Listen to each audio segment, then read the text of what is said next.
talking about this parable, the parable of the sower. I was a 19-year-old study abroad student in Spain, and it was weighing heavily on me that I wanted to know who God was. And I didn't trust the Bible. I said, I didn't, that had no authority for me. So the fact that, everything that the Bible said was no proof. And I believed in God, but I wasn't sure about Jesus, what role Jesus, like if who he was. And I had a friend who was a Christian who we sat together every single day for hours and hours and hours. And I basically threw all my questions at her, all the reasons that I couldn't be a Christian.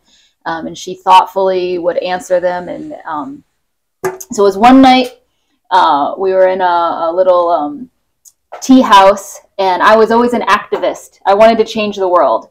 And she was like, what we were talking about, she said, you know what, that reminds me of this parable from the Bible. And she opened her Bible and read me the parable of the sower.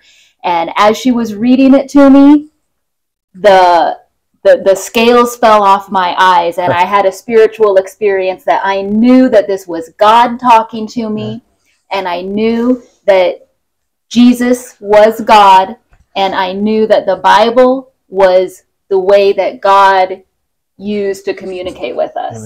And that night I prayed. She led me in a prayer, and I surrendered my life to Christ, and I've been following him ever since. So this parable is very near and dear to my heart.